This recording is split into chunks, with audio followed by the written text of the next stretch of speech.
what is an office capable of? Well, we're no longer limited by the production resources and people that they have in a particular office. They have the benefit and access to the resources of the entire program.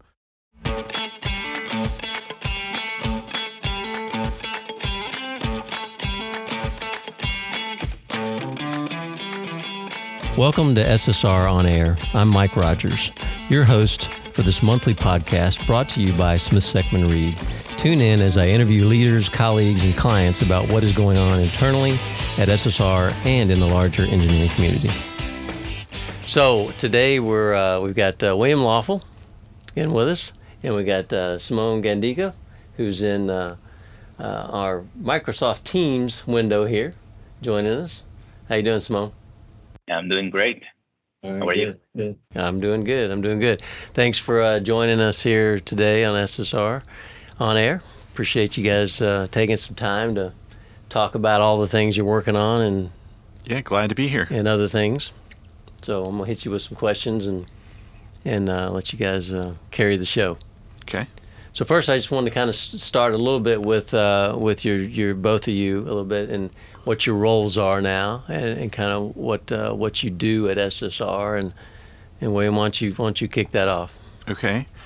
Well, I'm a mechanical engineer and I've been with the firm going on 5 years, and I, in a sense, co-manage the MEP service line for SSR together with Simone and also Jan Perucchi and Mario Valentini. Together, Jan and I manage our principals and our project managers, and really with a focus of making sure that we're managing our projects right, that we're looking at what that we're serving our markets well and taking care of our clients, and so that's kind of our focus, and been doing that for about the last year or so. Yeah, and that's been since we did the reorg. We're a little bit to consolidate these things, right? Correct. Yeah. Okay. Simone, what about you? Well, I'm an electrical engineer. I've been working with SSR for 6 years now, really good 6 years. My role right now is a discipline resource manager. I manage resources for half of the electrical staff for the company, the MEP side of the company. And I also indirectly supervise mechanical and plumbing for the company.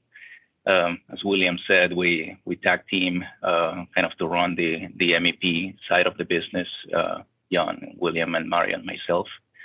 And primarily my role is to make sure we have the right staff for the projects, make sure we hire the right talent, and make sure that we provide quality designs for our clients, and make sure that we have a balance internally for our technical staff, those working day in and day out on our projects, make sure that their workload is balanced and they have manageable weeks, and that we're sharing work effectively, and again, that we're working as a team and we are sharing resources accordingly. Okay, good. So I'm going to stick with you for a second here, Simone. Just tell me a little bit about your background and where you came from, and I think you mentioned how long you've been here, but just tell us a little bit about yourself. All right, and I'll try to keep it short. It's a long story. I'm originally from Venezuela. It's where I was born. I lived there for 24 years, the first 24 years of my life. I got my engineering degree from there. And then I moved to the U.S. To continue my education. I earned a scholarship and traveled to the U.S. and never went back. So I spent 10 years up north between St. Paul, Minnesota, and Milwaukee, Wisconsin. Wow. And then after 10 beautiful winters, I decided to move south, and I came to Houston, is where I call home now. And in that transition, I found the opportunity at SSR. and join the team. So I've done a little bit of everything, if you will, in terms of engineering and business side and all other kind of things that it'll take too long for me to explain, but it's been fun. Yeah, I understand. Okay. Well, I'll give you a chance. Same thing. Your path here. So I was born in Atlanta, Georgia. Grew up in Marietta, Georgia, and really lived there my entire life. So I was there for 40 years. I went to Georgia Tech and professionally worked in Atlanta for 22 years, and then, like I said, the last 5 years here in Nashville at SSR. Had a quick taste of manufacturing for a year, and then went into engineering consulting in HVAC, plumbing, fire protection design, and have really enjoyed being in that industry and found a home there. So it's was definitely a good move, and I've really enjoyed being in it. Yeah, good. Okay, so one of the big topics that we got you guys in here to talk about today is the role that you're playing, and how this new configuration that we have is helping us do a lot of things. Not only grow people, give them opportunities, respond to our clients' needs and those kinds of things. So let's talk about that a little bit, and what you see as this transition, what's good about it, and what you're excited about on both fronts from your point of view. It's been an evolution. We've over our history we've tried this at this firm in a bunch of self-managed teams in a bunch of profit centers, and then over time that consolidated to 3 programs and office-led management, and then began to include a significant amount of office-to-office work sharing, and we had to do a lot of things to make that happen, like working on the same design platforms and using some of the same standards and those types of things. So this is really kind of taking that next step to how can we really operate like as though we're one service line, one department, across multiple offices, and then it kind of changes some things, and some of them are subtle and some of them are pretty dramatic, but it changes the idea of what's the purpose of an office, and so now the purpose of an office is having the people in that office who are there to take care of a client, and so what is an office capable of? Well, we're no longer limited by the production resources and people that they have in a particular office. They have the benefit and access to the resources of the entire program across the office. So now we can go into Atlanta, which we're in Atlanta. We've got an excellent principal. We've got several engineers, EIT, mechanical, electrical. In addition to the medical equipment planning group that we have, we've got a really good MEP group there, but they're capable of doing bed towers and large stadium renovations, and they're doing an amazing Living Building Challenge project that are really amazing projects, and they've got the people there that can take care of the clients, but they're linked with the sustainability group that we've got across our firm. They're linked with the building envelope group that we've got across our firm, and it allows us to be really flexible and dynamic in how we bring those things that our clients need in the best way that we can. So Simone, talk about your role and what you see there, the advantages that you're seeing, and some of the efficiencies that you think we're getting to. Well, my role, I think, is really exciting because it gets me the opportunity to interact with almost everybody in the company in some kind of a way. In a single day, I get to to talk to project managers, to the technical staff, designers, CITs, engineers, the client, our leadership team, my peers. So it gives me the opportunity to build those relationships. And that is really important because at the end of the day, what we try to do is in my role is to put the right team together for the project managers to deliver what the client expects, right? So in that dynamic, I get to understand what everybody's skill set is. That's very important because we normally keep a fair amount of people available, and we try to do that so we can respond to unexpected requests. I mean, our clients have needs that we don't necessarily know 2-3 weeks in advance. Sometimes it happens in a daily basis. So it's my job to make sure that we can respond to that. Yeah. There's a couple of things I see in that. One is just the ability to leverage the best talent and leverage the energy, right? Some people are much more interested in certain types of work than they are in others, and have a passion behind it, and applying those passions, it gives us the ability to do that.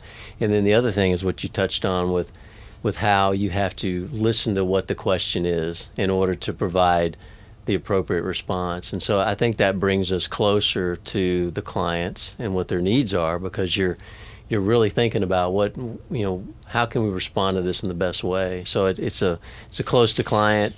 It's given the opportunities and delivering the right passion. I mean, those are the things I see with it. I agree, and I think something that's very important to us is that we want to continue to be that first phone call that our clients make when they have an issue, and it's critical for us to provide the right answer every time, or at least give it a good try, right? So managing those resources and getting that right individual makes a difference. I think it does, and it does for our clients. Yeah. I'm happy about having the opportunity to be part of that. Yeah, appreciate it. So how do you guys interact together? I mean, what's the normal routine between you, the four of you that are doing this? I mean, we meet weekly, at least once an hour, and outside of that, or an hour a week, and then we. Did you say once an hour? I did. Okay, I'm just checking. No, sometimes it feels like that. No, and we also interact outside of those meetings, often.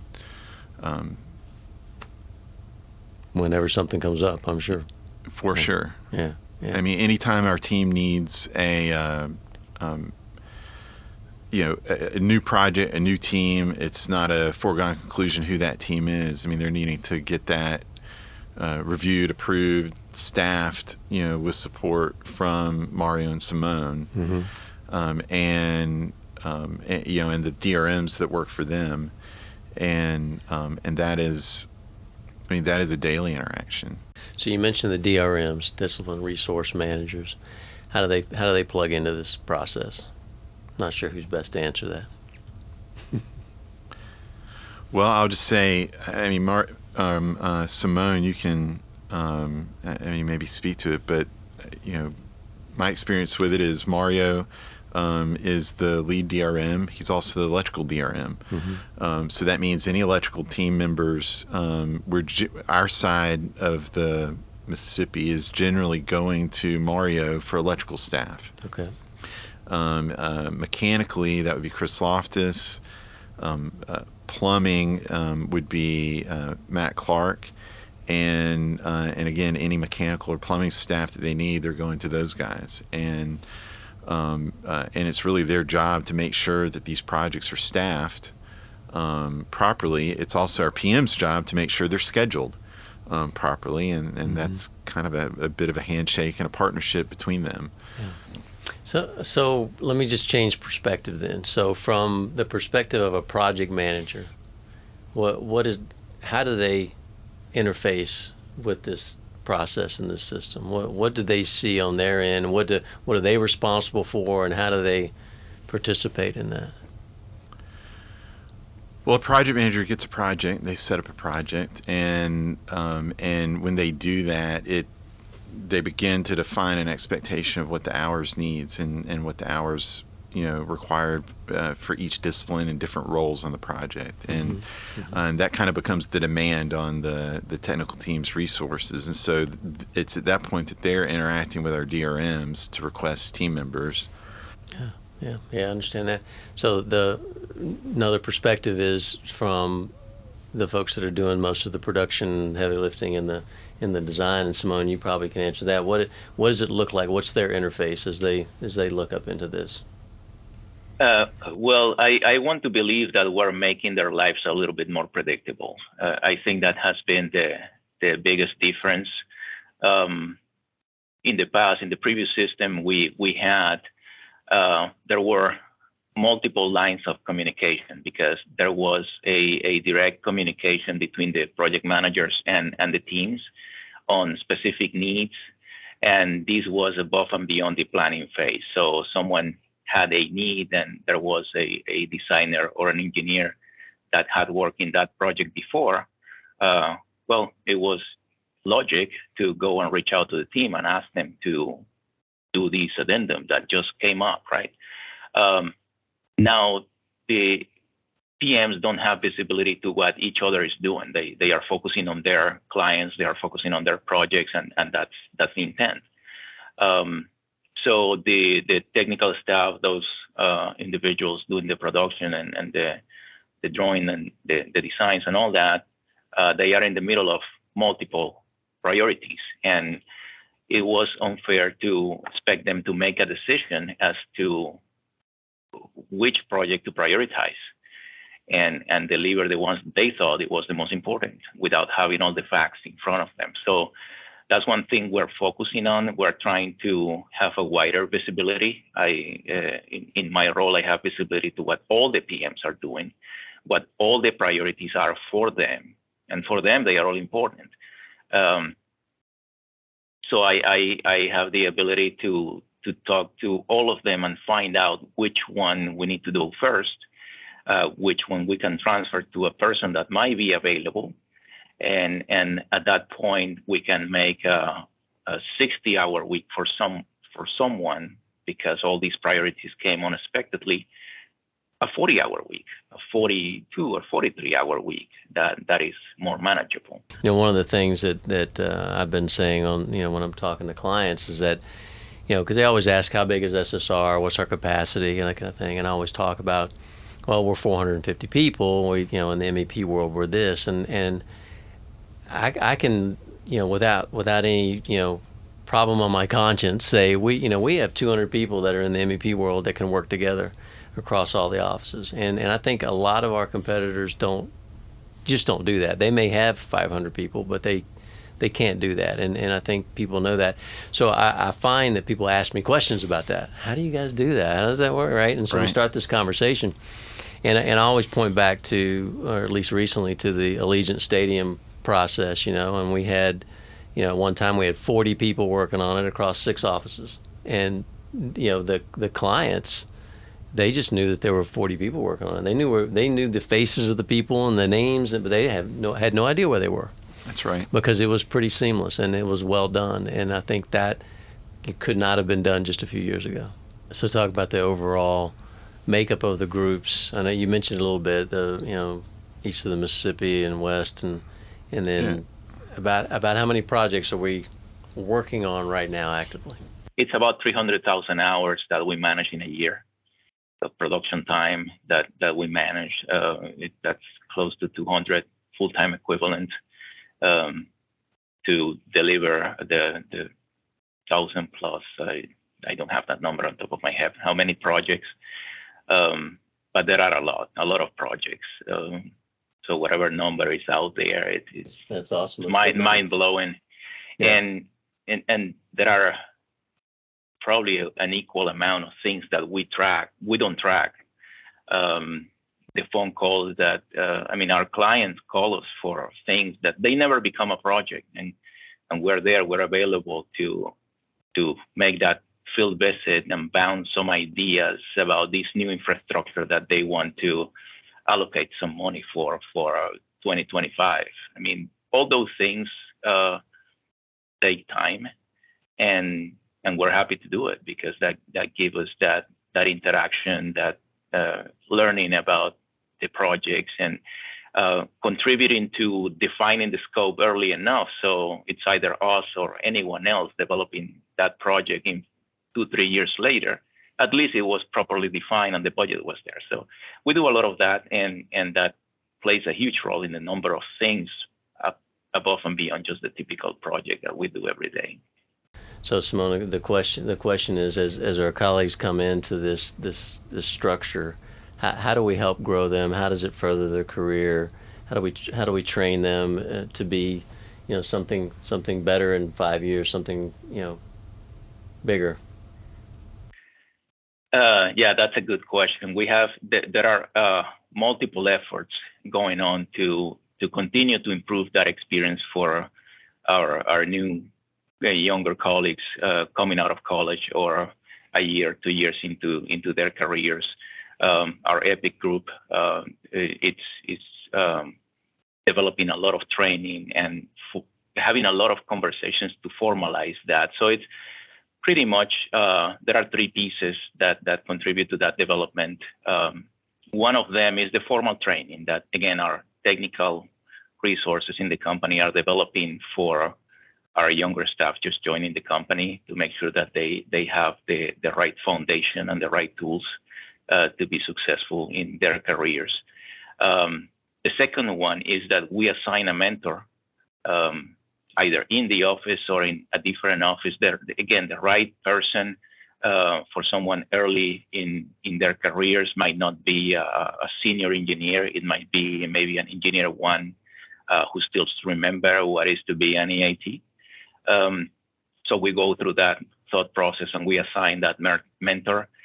And the third piece to their development is to get those connections within the team that is closer to them. So we make sure that they have that interaction with our senior designers and different engineers, so they get a flavor for different projects, different ways to do things, and at the same time they are understanding all these SSR standards that we have.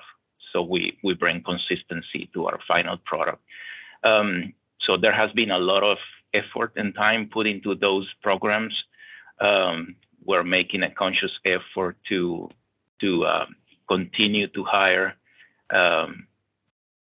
year one EITs coming out of college, and we're committing to spending the time to developing them and making sure that they contribute to the success of the company as quickly as they can and for as long as they are willing to stay with us, which is hopefully long. All right. I think we've covered it. Okay. Appreciate you guys coming in and getting on the line with us and sharing what's new. Thanks. Yeah, you're welcome. Thank you for having us. Thanks for joining us for this episode of SSR On Air. We hope you enjoyed it. Be sure to like and subscribe wherever you get your podcast. You can also connect with us on social media. Links to everything can be found in the show's notes. Take care, everyone. See you next time.